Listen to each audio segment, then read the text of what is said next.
Thank you. All right. I would like to call the meeting to order at 6:30 p.m. The Equity Advisory Board welcomes comments on items relevant to the Equity Advisory Board not already scheduled on tonight's agenda. In accordance to the Texas Attorney General's opinion, any public comment that is made on an item that is not on the published agenda will only be heard by the board. No formal action, discussion, deliberation, or comment will be made by the board. Each person providing public comment will be limited to 3 minutes and will be asked to state his or her name and address for the public record. Is there anyone present wishing to speak? Yes, please approach the podium. State your name and address for public record. Right there. I can speak loud enough, I guess. My name is there, I don't see it. It's not.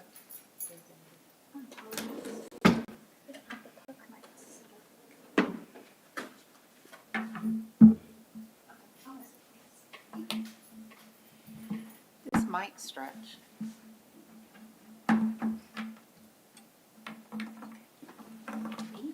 Stand here. Just move. Well, I can do that. There we go. My name is Nadine Hendricks McElroy, and I live at 504 Evening Grosbeak Drive, Pflugerville, 78660.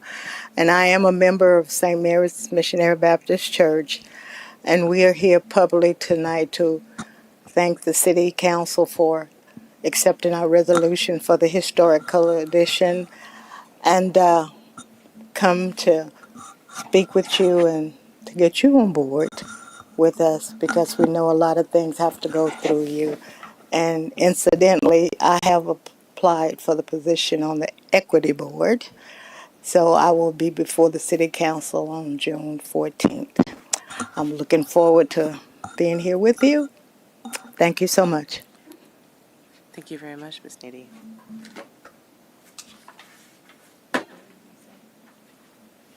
Is there anyone else wishing to speak?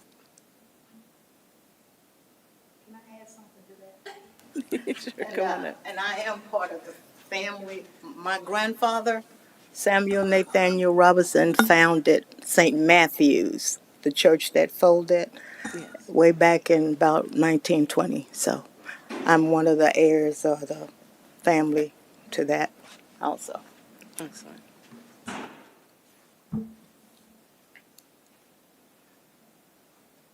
Okay. If there's no one else, we can move on to our next agenda item, which is approval of the minutes, which is 3A. Oh, sorry. Yeah. Is that? Yeah, sorry. Discuss and consider action to approve Equity Commission regular meeting minutes from May 11th, 2026. I'll accept a motion and a second to approve the item. Move we approve our minutes from last month. Okay, April has accepted the motion. Alfred has a second. All those in favor? Aye. All right, so the motion has passed for us to approve the minutes. Okay. Moving on to our next agenda item, discuss and consider action. 4A, discuss and consider action regarding the Historic Colored Addition Beautification Project. Okay. Good evening, Equity Advisory Board. I'm Brianna Miller, Director of Management Services for the City of Pflugerville, and I am excited to talk about the Historic Color Addition Beautification Plan. I'll apologize if I misspeak at all tonight. I, right before this, read like 20 RFPs, so my brain is just not firing correctly, so I do apologize ahead of time. At the last City Council meeting, Council unanimously approved and adopted the Historic Color Addition Beautification Project. And there was also quite a few public comment of those in support of the Historic Color Addition Beautification Project. For short, I'm going to refer to the Historic Colored Edition as HCA. If I ever say that, it is in reference to the Historic Colored Edition. And so that means we get to kick off phase 1. As I've shared before, phases 1 and 2 and 3, those don't have to occur, everything in phase 1 and then phase 2. As we complete things, we'll move on to whatever the next relevant task is. Right now, staff is working on task 2, which is that signage location analysis, as well as task 3, which will be public art location analysis. Task 3 can't happen as well without task 2, so as soon as we complete task 2, we'll bring that to the next Equity Advisory Board for your consideration, and then start on to task 3. But those are actively being worked on at this time. The other tasks within phase 1 include listening sessions and oral histories, which I'll touch on in just a second.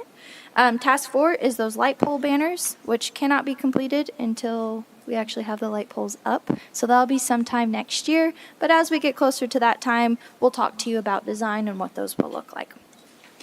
The last task within phase 1 is historic designations, and those will be identifying any historic designations that the city may be able to apply for, or work with landowners to apply for those designations. This task 5 is actually something that we heard back in 2019 when we did the historic colored editions infrastructure, land use and infrastructure study. That was something we heard then, and so that's why we're carrying it forward through this plan as well, which was, I wanted to point that out because I didn't last time I spoke with you all. At a high level, just as a summary, and I'll make sure that we have these printed and provided to you, nothing has changed since you last seen it. The only minor changes were names of the churches at the request of the community, and so those have been reflected, the actual names. At a high level, the tasks within phase 2 include identify stories to share, signage design, public art themes and initial engagement efforts, public art locations, and public art design and approval. And then phase 3 is the installation of the public art and the signage, and continuing stewardship with the historic colored edition. So I'm going to go back to phase 1 because that's where we're at right now and today. Within phase 1 and within the entire plan, something that we know is incredibly important to not just this board but the community as well, is making sure that we engage with the community. And so some key stakeholders that we've identified off the bat, but of course, there's always more individuals. At large include the founding families and descendants of the founding families, church members, and the church itself. And then, of course, the community at large, those individuals who may interact or visit the historic colored edition. There may be landowners or business owners in the area as well that we may want to engage with. And then there may be individuals that may not be a Pflugerville resident but have ties to the historic colored edition, whether that be family or family they married into, friends, so on and so forth. Of course, the school district is also right next door to the historic colored edition. They own property, that big field that is next door, that is their field. And tonight, the reason why board member Claudia could not be here is because she's at the joint PFISD meeting that is happening tonight. I received an email from Miss Lily with St. Mary Baptist Church. St. Mary Missionary Baptist Church. She wanted to express their gratitude for approving the Historic Color Edition Beautification Plan. They're incredibly excited to work with the Equity Advisory Board. Many of the members, while we have some tonight with us, many of the members are actually at that joint meeting tonight, which is why they could not join tonight. So, next steps. The Equity Advisory Board is really led with engagement. The task itself reads that the Equity Advisory Board will lead engagement by meeting with founding families, nearby property owners, and St. Mary's Missionary Baptist Church to hold listening sessions, collect oral histories, and then we'll also research and organize these stories collaboratively. These oral histories will be included within the Pflugerville Public Library's Digital History Project. You'll see in the audience we have Assistant Director of the Library, Daniel Barra, who helps lead that project. He's really excited about this. I'm excited that he's part of it. He's so excited. This is building that archive is something he's been doing way before this plan was approved, as well as Erin Sellers, innovation strategist. She's not here tonight, but she is also incredibly excited about this. So at the start, staff did come up with some ideas to help get you started on what engagement could look like. Of course, this is the Equity Advisory Board's task to carry forward. I'm happy to share those ideas, but if you'd like to talk and discuss first, I can kind of let you do that, whichever you'd like first. I had a couple of ideas, but I think we'd like to hear with you. Okay. What you've got.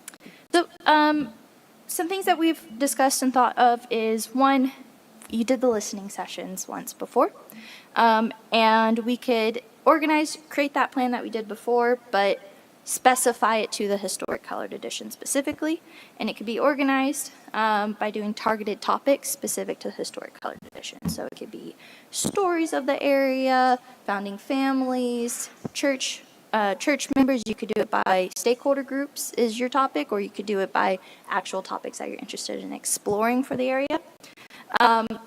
You could also have sessions, I guess I listed it as a second idea, but I just said it already.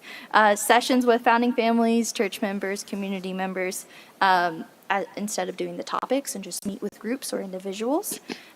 Can also be something that you ask staff to be an assistance of, in terms of asking us to meet with individuals one-on-one, just to collect those stories for the archive, and then we could report back to you a summary of those stories. Another idea is you could create a subcommittee of individuals, and this could be a subcommittee of the Equity Advisory Board. I know there's 4 members, but you could task 2 of you to be on a subcommittee, along with a representative or representatives of the church, founding family members, community members. You can kind of create a subcommittee. Something that we saw that was useful when we did the Historic Color Edition land use and infrastructure study is that we did have representatives from the church that met with staff about, I don't remember the exact frequency, but met with staff regularly, and then that way those representatives could then go back to the church members at large and give them updates on where we were on the study and get feedback from them. So it helped create, a nice pipeline of Feedback loop, information. yeah. And those are just a few ideas at the cuff that we brainstormed, but we also recognize that this is your task, and you may have your own ideas you'd like to see. Okay. No, I think that was super helpful. A couple of deliverables that, like you were speaking about, that does hit a note is definitely we'll need a stakeholder map of who we have now, and then how can we continue to build that out so we know who's who, how they like to be involved, contact info. Yeah, and to your point, another item too is like our historical themes. So we could potentially do listening sessions, based on those particular themes: education, faith communities, land ownership, family networks, and business ownership. Some of the things that I had jotted down that we could have as historical themes to reflect.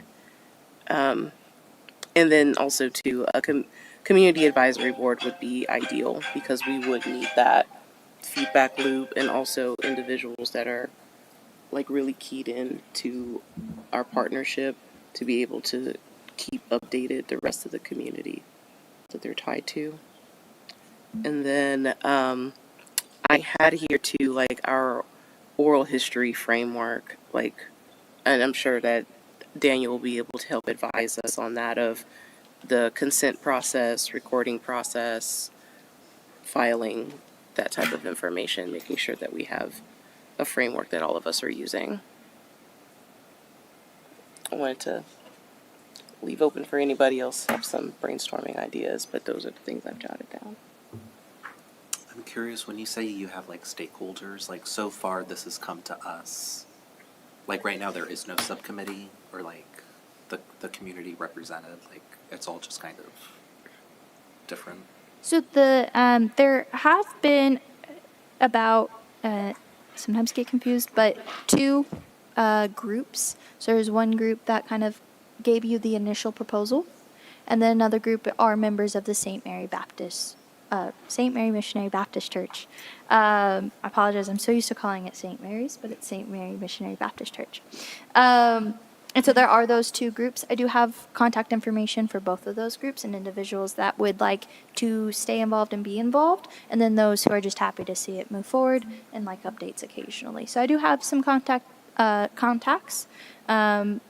Both of those range from members of the church and then as well as founding families. I like the idea of a subcommittee. Just feels like more centralized. Agreed. Yeah, I also support the idea of like a community involved subcommittee. It was something that came to our attention through community, and so I think that like community continuing to honor that interest is really important. Like giving our mission to empower folks to engage with the government. So. So what I hear is wanting a stakeholder map, kind of a list, an idea of who we already know that we have identified and who else we are missing from that list or individuals that should be included. Laying out possibly historical themes, listening sessions with those historical themes, and then a community advisory board, creating a subcommittee to involve the community directly within the process, and then wanting an oral history framework. Some kind of, I'm a process, next steps kind of, that's how my brain works. So if I'm moving too far ahead, please let me know. But for me, what I'm hearing is that in our next meeting, I need to bring forward to you kind of with all of your feedback, a engagement plan, kind of a phase 1 engagement plan that outlines all the things you're saying today, and that way you can tweak it to how you want and add things that we missed or whatever that might look like. Right. For your historical themes listening sessions, do you want that to look very similar to the listening sessions that outline? And it'll be high level, and that way, or I'll add as much detail as I can, and that way you can take out what you don't want instead of having to try to figure out what to add to it. Your next meeting will be in July.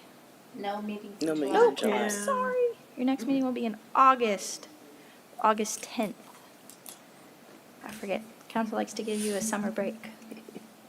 And so we can certainly discuss more of what you want that plan to look like. I give you a draft ahead of time. That way you're not waiting That until would be August to see awesome. something. Yeah. So we can get you a draft I'm going to say by the end of the month. I'm certainly going to have that before then, but just I like to under-promise, over-deliver. I think that's the phrase.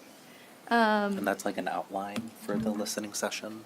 It'll be an outline of your, kind of like a community engagement plan. Yeah. I'll call it that. Oh, That way you have something you can adopt in Mhm. August and that you all agree on moving forward with. So it'll have that plan, the outline for the listening sessions, but also that you want this subcommittee, stakeholder groups, Yeah. all of that.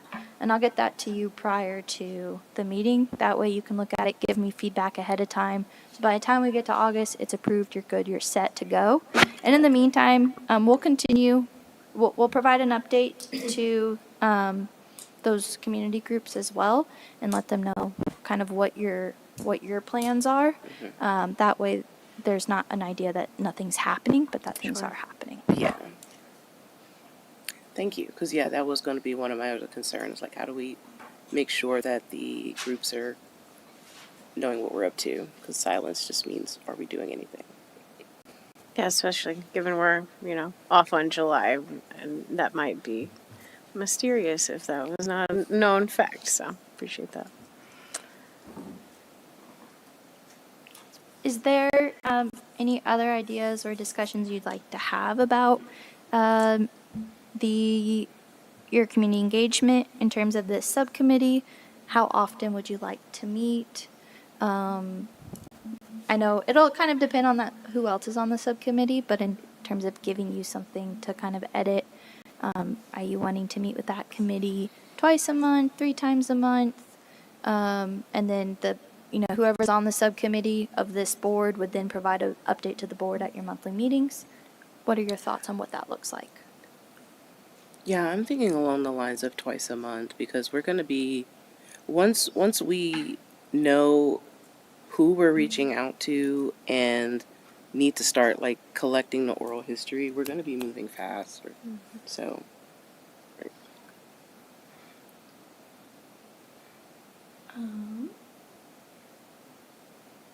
for your kind of your listening sessions with the community. The framework that we created when the Equity Advisory Board was doing your listening session tour was each member of the advisory board would attend one session and kind of organize one session. One or two sessions, kind of depended on what you were most passionate about. Yeah. For this one, is that something that you want to kind of still reflect the same way with this board, or something that you would prefer the subcommittee be more involved in terms of kind of who the facilitator is? So the facilitator wasn't staff, it was a member of the board. It can be a member of staff. Staff will go to every single one so we can kind of take notes and document what was said and all that. That way the board can just listen. Kind of your thoughts on what that might look like.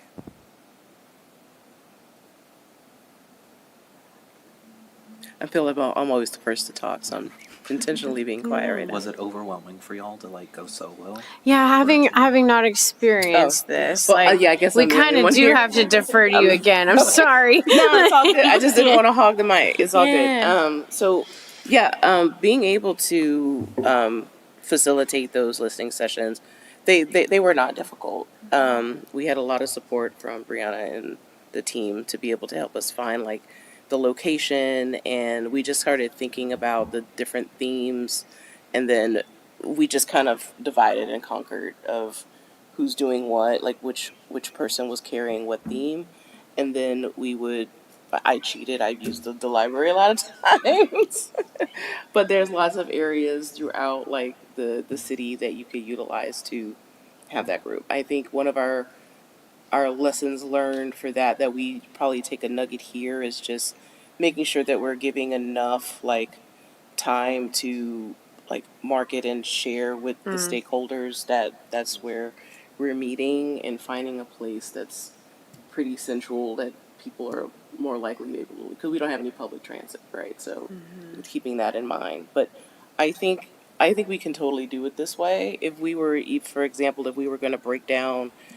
it by themes, it's really just choosing and then setting up like a date that's like early enough in time for us to like secure the space, and then like we have the support of Brianna and the team to help advertise and get people to attend, so we can do those listening sessions.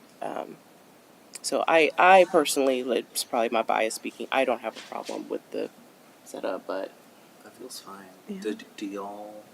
I like the idea of having like someone from the subcommittee. that's what I think too. Like I think we should be there, and we also should have individuals from the community advisory board participating, because especially too, like if I might not know the people or background, whereas those individuals may, and can let us know like, oh, so and so's not here, but we might have to do a one-off session with so and so because they can't make it, right? And then having that kind of knowledge is what helps us expand and reach everybody. Logistical question. No Yeah. preference either way. Are we trying to kind of spread these topics out over a period, or like kind of like rapid fire within a shorter period of time? Like what do you envision? I think that's a good question for you, Brianna. Like I know that like this phase, like I know the project manager in you has some time box, but what exactly are we kind of looking at in terms of time of where can we say that we should have the majority of like listening sessions completed? So if we want to complete phase 1, right, and move on to phase 2 by the time construction is complete, then I would say I'm going to say a ballpark of March. You would want to have these stories collected, the information you have together and summarized, and that way you have an idea of themes. Construction won't be complete until I believe the summer of 2027. So if you finish your story collection, your oral history collection by March, that gives you some time to identify topics for art and themes for art. so that way we can install that I say quickly, it does take time, but the idea would be They hopefully won't be by running the- up against each other. They won't be running up Okay. against each Yeah. other. Okay. We will possibly have a bond election in November, which part of that bond election possibly is Reunion Park. It will be possibly part of the bond package for parks, and Reunion Park would be a location identified within the Historic Colored Edition neighborhood, so that way there's a gathering place. Our preference would then to be put art in that area because it's publicly owned and there aren't any challenges with right-of-way if we own that land. If that proposition does not pass, then we'll identify other locations, just knowing that we already know there are challenges with the right-of-way. We'll have specifics once we bring you that, task 2 information. And so that also we'll know more in November of what that kind of looks like. In terms of story collection, of course, you don't need to be complete by November, but if you have a good, you might hear some stories and immediately your brain is like, yes, we gotta do something about that. So of course, it's not just collect all your stories by March, and then in March, we're gonna start the discussion about which should be art. As you go through and you hear these oral histories and these stories and you learn about the historic colored edition, there just may be themes that pop up that you want to start talking about now for art. So I don't want it to seem like March, you're done with your story collection, and then we're going to start talking about art. Yeah. No This waterfall. This can happen simultaneously. That's just a rough estimate of kind Okay. of, that way Yeah, you can time it that's with helpful. the infrastructure. No, that gives us a really good chunk of time, y'all. I mean, Yeah. I would, some lessons learned from 2 years, and I apologize, I'm going to do a very high overview of what that listening tour looked like. The first year, it was broad topics, and the Equity Advisory Board, or I apologize, there were no topics. There were just several listening sessions that had the same questions asked at each session, but they were facilitated by different members of the Equity Advisory Board. And they each happen at different locations. So we had one at Circle of Hope, we had some at the library, we had some at a local church, so they were hosted throughout. They had the same questions asked at each session so that we could hear overall themes of concerns, improvements, what's working, what's not working. The second year, that was when the Equity Advisory Board decided to move towards having specific topics based off of what we heard. Those general themes we heard from the first year kind of moved into the second year topics and themes that the board wanted to hear more about. Each member facilitated and they created their own questions. So the first year staff created the questions with the board's approval. The second year each facilitator created their own questions per topic. And those happened throughout, I'm going to say summer-ish.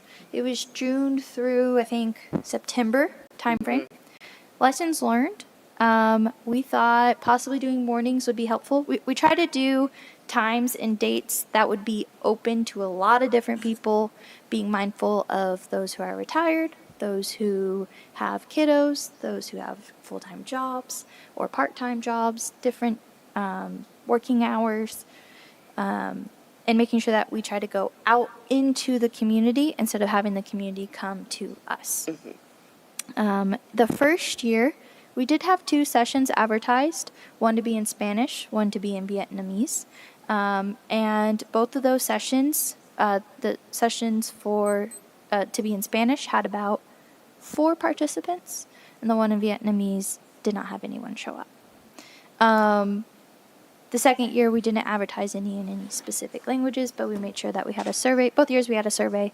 Second year we had a survey that both surveys were available in English and Spanish. The second year survey had questions specific to each different topic, so it was a little bit more of a complex survey. And those were available online.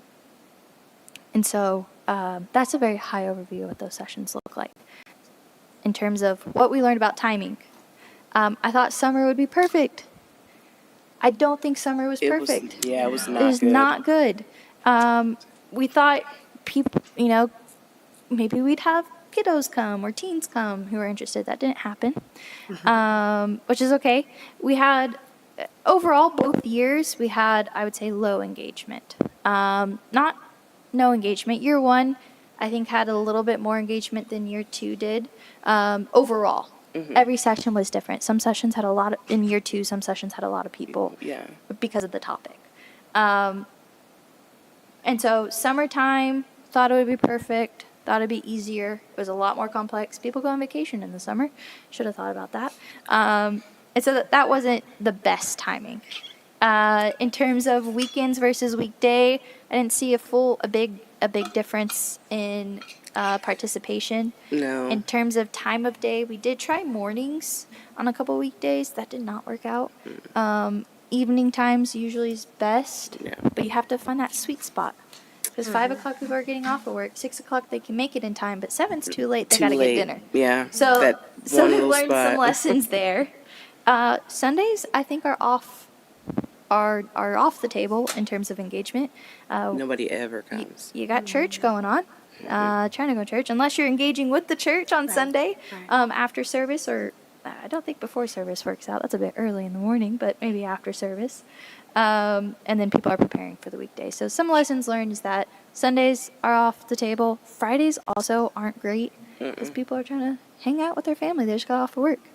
I think Wednesdays happen to be a good date. It's a nice middle of the Wednesday, week. Thursday, yeah. Yeah, Wednesday, Thursdays are good. Mondays are off the table. And again, that sweet spot of time. If you do a Saturday morning opposed to a Saturday afternoon, oddly works. But you also have to think about youth sports. So there's always going to be a barrier Yeah. to overcome. But when we did the strategic plan engagement, that I learned a lot from that as well, of those sweet spots. And it was those Wednesdays, Thursdays, and then like a Saturday morning, I mean like 10 a.m. and only an hour. Because then, Yeah. again, youth sports or grocery shopping or cleaning your house or going off and doing whatever you want. Of course, this one's a little different because you have specific stakeholders. And so it might be that once you have your subcommittee, you may get more feedback from your subcommittee on what works for them, or a specific date or time, or, maybe on Wednesday nights it's Bible study, and so that may not work for certain members of the church, but Thursdays are great. Or maybe Wednesday night Bible study is perfect because the women get together and drink coffee, or whatever that might look like. That's why we really need that, because we may not know the reason why people aren't showing up, but there could be other things happening in the community that we don't know. Absolutely. So yeah, I agree. So I gave you a really long-winded answer to your question. I would say if you kick off, kind of works out that you don't have a July meeting, and you don't, August you finalize your plan, or get a good plan together, get your subcommittee together, and then September timeframe, kind of finalize that plan so you can start advertising it and confirming dates and times with people, and then kick off in October. Fall's a pretty open time. You do have to be mindful of football season, but again, Fridays and Sundays are off limits. It's that Saturday college football that you gotta watch out for. And then the holidays, of course. But I think this group is obviously mindful of all of the different holidays that you could run into.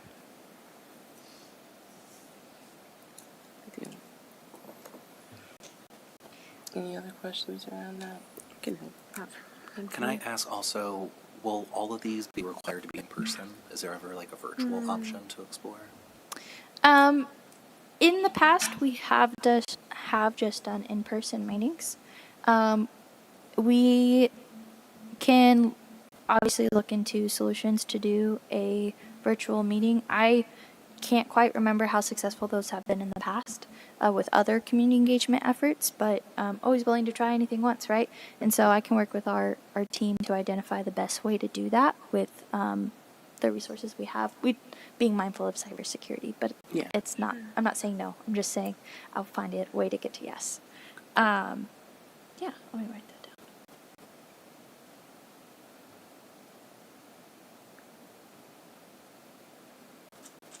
And maybe we just keep that in mind when we're engaging, like with the subcommittee about does maybe it's an like option. who does this work for, right? And what times and days and all of that. I believe one of the stakeholder groups at the beginning met virtually, and I'm going to look this way, but I believe the church has been meeting in person. Yes. Yes. So just put the information I have. Thanks.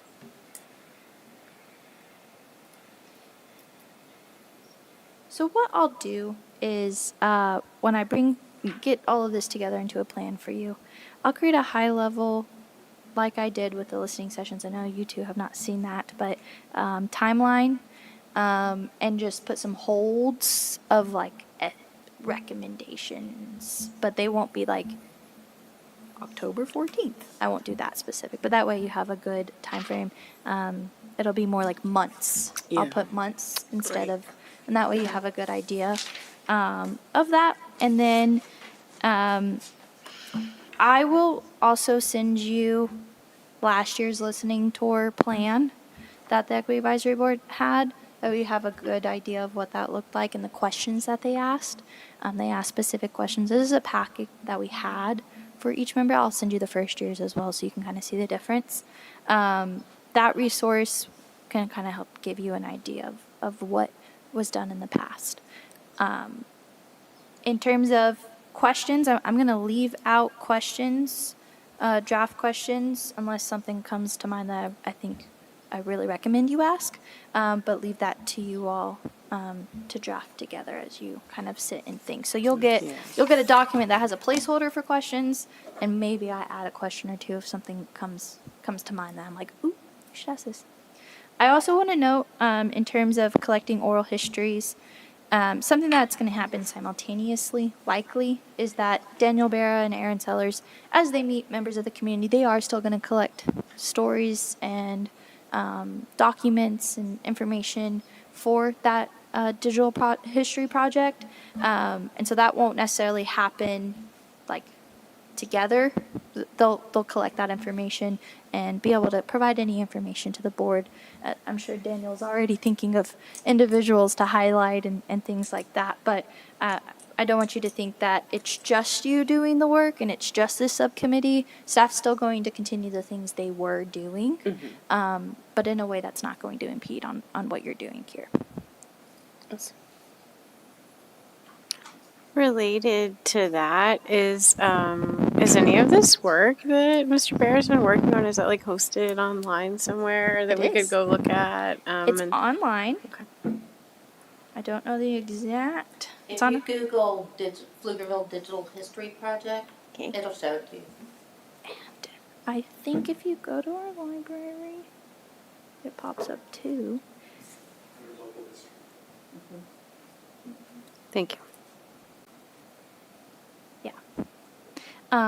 We are working to update the Historic Color Edition webpage. There is a webpage, but it's not the best. So we are working to update that and then make sure that it also connects to links to the Digital History Project as well. Okay. So we are aware that the webpage we have gives a very brief overview. We're working to update that. Oh, excellent. Okay.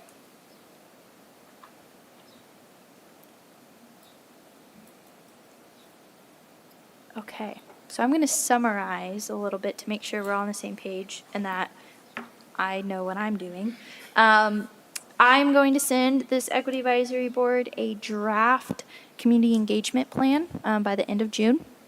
That way you have time to review it and provide any feedback that you think is missing or edits, changes, additions, it's trash, whatever makes you, I can take all kinds of feedback, so don't sugarcoat it.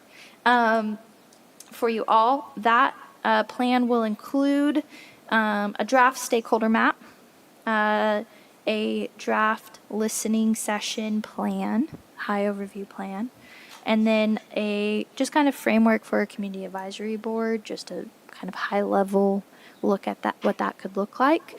And then also I'll work with Daniel on a oral history framework, which includes kind of the consent process, recording process, and filing process. Staff, me, will also provide an update to the groups that we've been in contact with to let them know what the next steps are and what's being worked on. And then we'll also look into virtual meeting options. That may not be within the plan itself by the end of June, but I'll make sure I have information for you.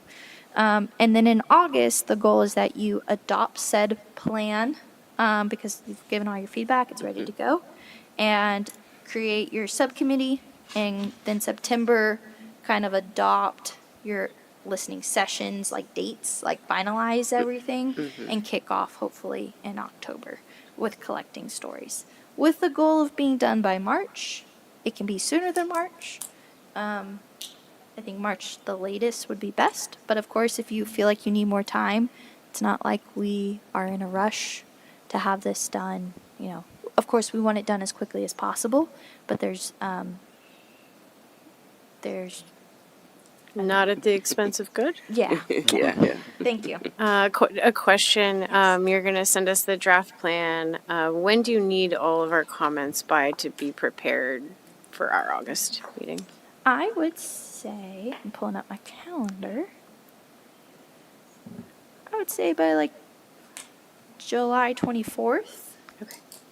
So that I can give you a good, final plan, and we can attach it to the agenda item for the August 10th meeting. Let me put that down here too.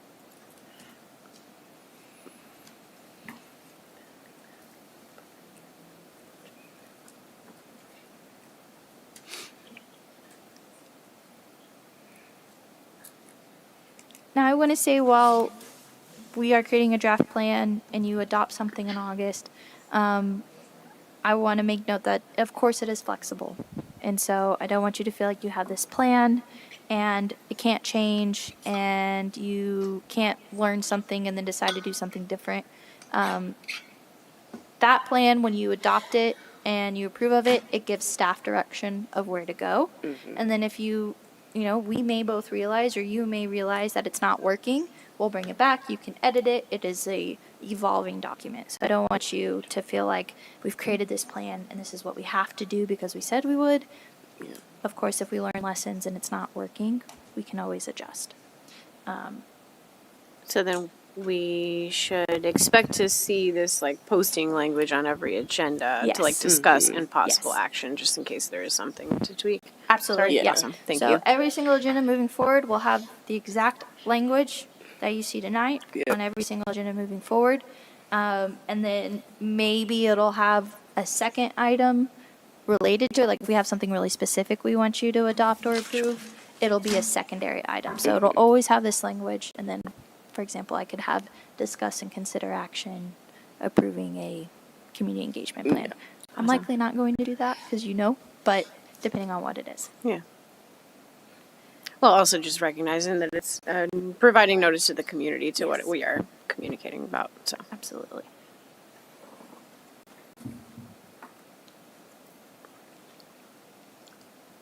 No, so that covers everything that, Okay. yeah. Wonderful. So other than those next steps, as I mentioned earlier, staff is going to continue working on the signage location analysis and public art location analysis. You'll likely see the signage location analysis prior to public art. I don't have an exact time frame on when that'll be done. My Okay. goal, obviously, is by August, right? So that way, August, we're going through that. We're not having to think about it. That's my goal. But I can't imagine we don't meet that goal. And then the public art location analysis, depending on how quickly we finish task 2. I may also have that by August. I may not, just if we don't finish it in time to complete task 3. Light pole banners will be as we get closer, so you'll likely hear some conversation about that in 2027. Historic designations will continue on our side, on the staff side, to look at opportunities. But this is also one of those things that the Equity Advisory Board is a part of. So as you have these conversations with the community, as you do the listening sessions, you may hear things and think, ooh, is there something that we can do there or do for that? In the plan, it says both of us will work on this. Phase 2, I just want to touch on again, kind of as you hear these stories, task 1 of phase 2 is identifying stories to share. So as we're going through phase 1 and we're hearing stories and there's something that you hear or someone tells you something or whatever that might look like, don't hesitate to take note of it, message staff, let us know, so that way we can keep track of it and note that that is something that you think is worth sharing overall, and we can know to bring it up when we discuss this item at each meeting. And then the following items will come as we move forward and move closer. That is everything. I don't have anything for you to approve tonight, unless there's any action you would like to take.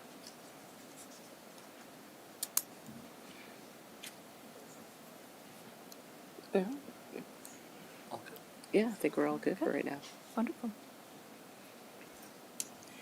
Any other questions on this topic before we adjourn? None for me. Okay. Well, then I adjourn this meeting at 7:15 p.m. Thank you, everybody. Wonderful.